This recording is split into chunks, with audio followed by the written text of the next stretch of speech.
بسم اللہ الرحمن الرحیم الحمد للہ وحدہ والصلاة والسلام علی من لا نبی بعد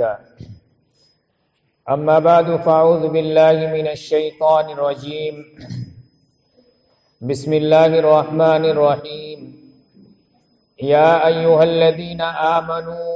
ان من ازواجکم و اولادکم عدوا لکم فاحذروہم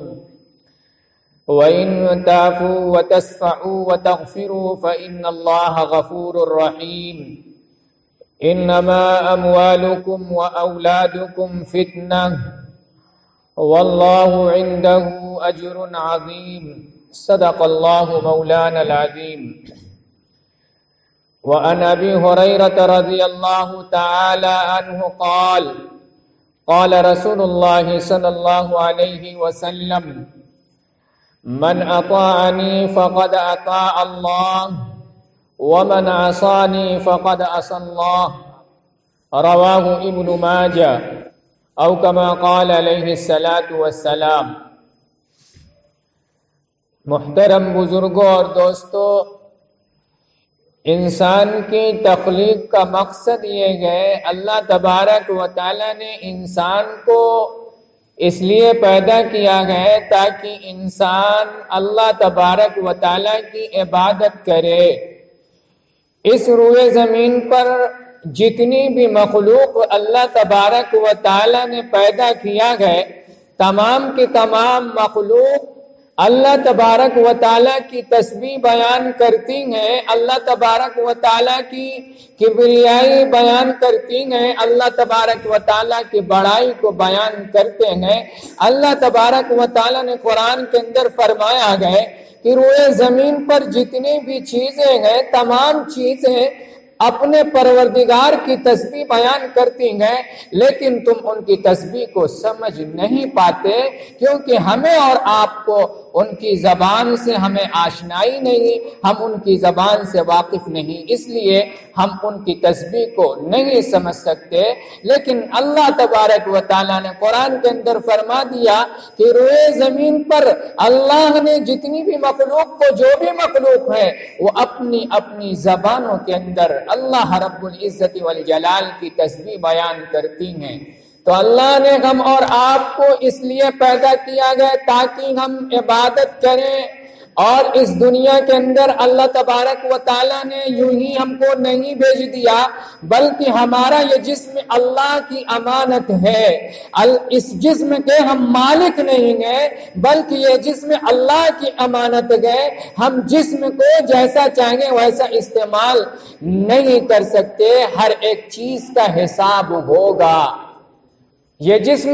خدا کی امانت ہے، اور اللہ تبارک و تعالیٰ ایک ایک چیز کا، ایک ایک لمحے کا حساب کرے گا۔ تو اللہ تبارک و تعالیٰ نے دنیا کے اندر ہمیں عبادت کے لیے بھیجا گئے۔ اس سے پہلے بیان ہو چکا کہ عبادت اللہ تبارک و تعالیٰ نے اپنے ذکر سے، اللہ کے ذکر سے دو چیزیں غافل کرنے والی ہیں۔ دو چیزوں سے اللہ تبارک و تعالیٰ نے ایمان والے بندوں کو متنبہ کیا تھا کہ دو چیزیں ایسی ہیں جو تم کو اللہ کی یاد سے غافل کر دیں گی، اللہ کے ذکر سے غافل کر دیں گی۔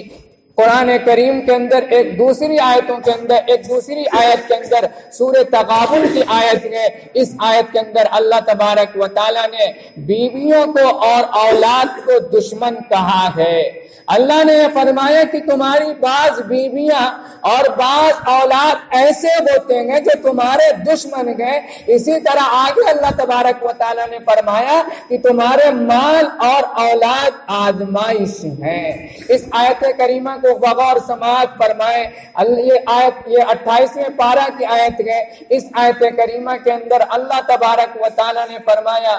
یا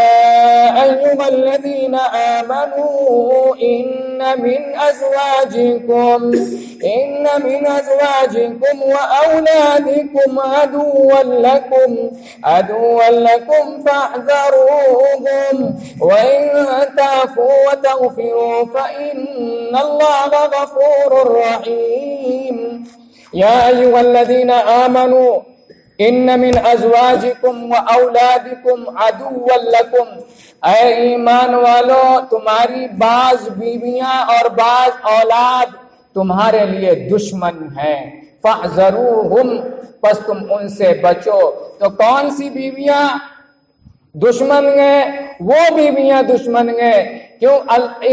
مفسرین نے یہ بیان کیا گیا، اس آیت کریمہ کے تحت بیان کیا گیا کہ بیویوں کو اسی طرح اولاد کو اللہ تبارک و تعالیٰ نے دشمن کہا، تمام بیویوں کو نہیں بلکہ بعض بیویاں ایسی ہوتی ہیں، بعض اولادیں ایسی ہوتی ہیں جو والد کے حق میں دشمن ہوتی ہیں۔ تو اس کی وجہ بیان کرتے ہوئے مفسرین نے یہ فرمایا گیا کہ انسان کو گناہ پر، اسی طرح رشتہ ناطے قطع رحمی یعنی رشتہ ناتا ختم کرنے پر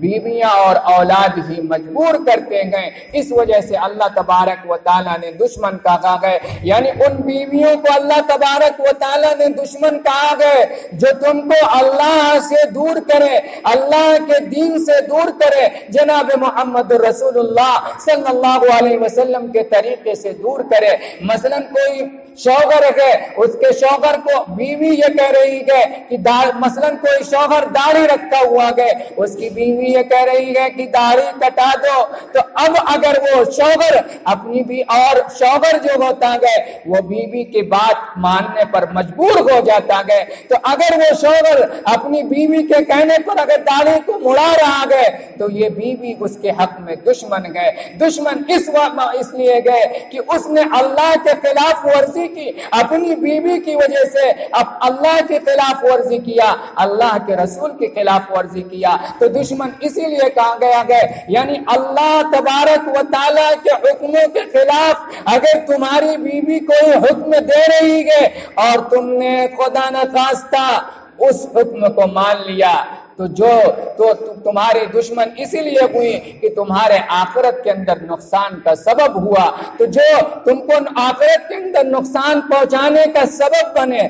ایسا شخص تمہارے لیے دشمن ہے۔ اسی وجہ سے اللہ تبارک و تعالیٰ نے فرمایا ان من ازواجکم و اولادکم عدوا لکم فاحذروہم۔ اسی طرح اللہ تبارک و تعالیٰ نے بعض اولاد کو بھی یہ فرمایا گیا کہ بعض اولاد تمہارے دشمن ہے، کیونکہ انسان جو ہے اولاد کے سامنے بھی مجبور ہوتا ہے، گناہ کرنے پر اولاد کے سامنے بھی مجبور ہو جاتا ہے، اولاد کی ضد پر مجبور ہو جاتا ہے۔ مثلا کوئی لڑکا گئے اور یہ کہہ رہا ہے کہ میری شادی کے اندر ناچ کا نان کرانا گئے، اسی طرح جو غیر شرعی کام گئے ان غیر شرعی کاموں کے کرنے کا حکم کر رہا گئے، والد جو ہوتا گئے ایسی چیزوں کے اندر مجبور ہوتا گئے، تو اگر مجبور ہو کر وہ کام کو انجام دے رہا گئے، اللہ کے خلاف ورزی پر کوئی اولاد کسی کو مجبور کر رہا ہے تو ایسا اولاد بھی دشمن ہے۔ اسی کو اللہ تبارک و تعالیٰ نے دشمن کہا گئے، بعض بیویوں کو کہا گئے بعض اولاد۔ عربی زبان کے اندر من کا لفظ لائے گئے اور من کا مطلب ہوتا ہے بعض اولاد اور بعض بیویاں دشمن ہیں، اور جبکہ اور بیویاں بعض دوسری بیویاں ایسی ہوتی ہیں کہ وہ دین کے اندر مددگار ہوتی ہیں۔ اسی وجہ سے اللہ تبارک و تعالیٰ نے تمام بیویوں کو دشمن نہیں کہا بلکہ بعض بیویاں دشمن ہیں، اور بعض ایسی بھی بیویاں ہوتی ہیں جو اپنے شوہروں کو دین کی طرف رغبت کرتی ہیں، دین کے کاموں کے اندر شوق دلاتی ہیں، نماز کی ترغیب دیتی ہیں، اسی طرح جو دوسرے خیر کے کام گئے ان خیر کے کاموں کو اپنے شوہروں کو آمادہ کرتی ہیں۔ اسی طرح بعض اولاد بھی ایسے ہوتے ہیں جو اپنے والدین کو نیک کاموں کی طرف رغبت دلاتے ہیں، شوق دلاتے ہیں، نیک کاموں کی طرف دعوت دیتے ہیں۔ اسی وجہ سے اللہ تبارک و تعالیٰ نے یہ فرمایا کہ بعض اولاد اور بعض بیویاں تمہارے دشمن ہیں، فاحذروہم، لہذا تم ان سے بچتے رہو۔ یعنی اگر تمہاری بیویاں اور تمہارے اولاد کوئی ایسا کام کرنے کا حکم دے رہے ہیں جو اللہ کے خلاف ہو، اللہ کے حکموں کے خلاف ہو، تو ایسے کاموں کو تم مت کرو۔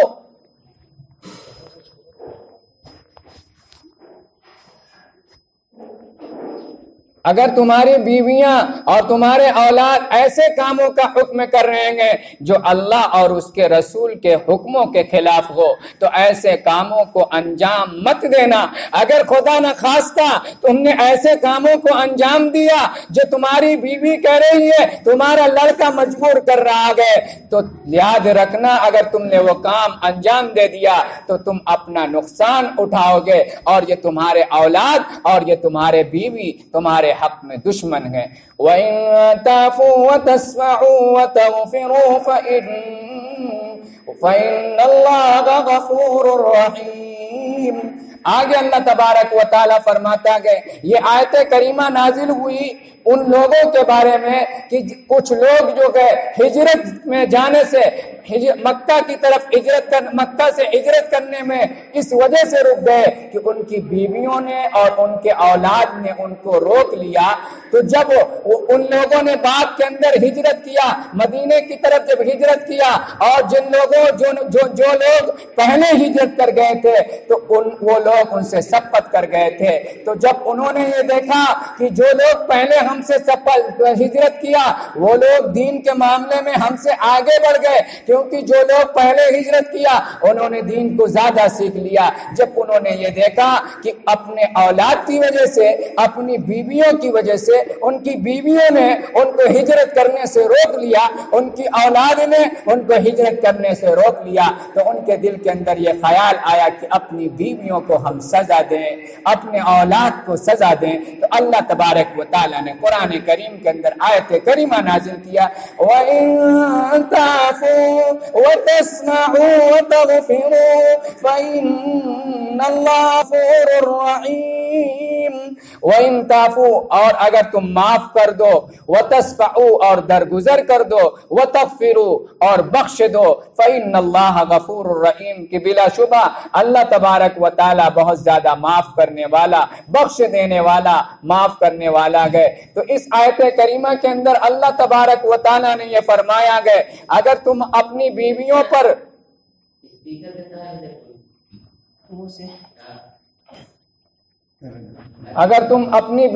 پر بیویوں کے اسی طرح اپنے اولاد کی دشمنیوں پر، کسی ایسے کام پر تم ان کی دشمنی پر مطلع ہو جاؤ، تم کو ان کی دشمنی کا پتہ چل جائے، تب بھی ان کو معاف کر دو، درگزر کر دو، اور اللہ تبارک و تعالیٰ تم کو معاف کرنے والا ہے۔ آگے آیت کریمہ کے اندر اللہ تبارک و تعالیٰ نے فرمایا کہ بلا شبہ تمہارے مال اور تمہارے اولاد آزمائش ہے۔ اللہ فرماتا ہے انما اموالکم واولادکم فتنہ واللہ عنده اجر عظیم، کہ بلا شبہ تمہارا مال اور تمہاری اولاد آزمائش ہے، کیونکہ اللہ تبارک و تعالیٰ نے تم کو مال دیا گیا، کیونکہ انسان مال کے پا جانے کے بعد اپنے اوقات کو بھول جاتا ہے اور غریبوں پر اسی طرح کمزوروں پر ظلم ڈھاتا ہے۔ اس وجہ سے اللہ تبارک و تعالیٰ نے فرما دیا کہ تم کو جو مال ملا گئے یہ مال یہ آزمائش ہے، اللہ نے بطور آزمائش کے مال دیا گئے، تم مال پا کر اپنے اولاد، تم مال پا کر غریبوں پر ظلم مت کرنا، کمزوروں کو مت ستانا۔ مال اس لیے اللہ نے دیا گئے، بطور آزمائش کے دیا گئے، یعنی مال کو تم اچھی جگہ پر خرچ کرنا، کسی یتیم کی پرورش کرنا، کسی بیوہ کے سر پر ہاتھ رکھ دینا۔ اگر تم نے مال پا کر مال کا غلط استعمال کیا تو تمہارا یہی مال تمہارے لیے وبال جان بن جائے گا۔ اس وجہ سے اللہ تبارک و تعالیٰ نے یہ فرمایا کہ تمہارا مال آزمائش ہے۔ آزمائش اس لیے گئے کہ تم کو اللہ نے مال دیا گئے تو تمہارا ہر چیز کا حساب کتاب ہو رہا ہے۔ اگر تم مال کی وجہ سے کسی کی زمین کو ہڑپ لیا یا کسی کو تکلیف دیا یا کسی پر ظلم ڈھا فرمایا تو تمہارے لیے یہ آزمائش ہے، تم مال کی وجہ سے فتنے میں مبتلا ہو گئے، تم مال کے پانے کی وجہ سے گناہ کر بیٹھے، اس وجہ سے عام طور سے ایسا ہی ہوتا ہے کہ انسان مال پا کر مال کی وجہ سے گناہ کے اندر مبتلا ہو جاتا ہے، رشتہ داری وغیرہ کو ختم کر دیتا ہے۔ اس وجہ سے اللہ تبارک و تعالی نے خاص طور سے یہ فرمایا کہ تمہارا یہ مال اور تمہاری اولاد آزمائش ہے، یعنی تم کو ہم نے مال دیا گئے تو آزمائش کے اندر مبتلا کیا گئے کہ تم مال کا استعمال صحیح طریقے پر کر رہے ہو یا نہیں۔ اگر تم نے مال کا غلط استعمال کیا تو تم اپنی آخرت کو تباہ و برباد کر رہے ہو، اور اگر تم نے مال کا صحیح استعمال کیا، مال کو صدقہ خیرات کیا، نیک کاموں کے اندر خرچ کیا، کسی یتیم کا سہارا بنے، کسی بیوہ کی پرورش کیا، تو تم مال کو صحیح طریقے پر خرچ کیا۔ اللہ تبارک و تعالی کہنے سننے سے زیادہ عمل کی توفیق نصیب فرمائے، آمین۔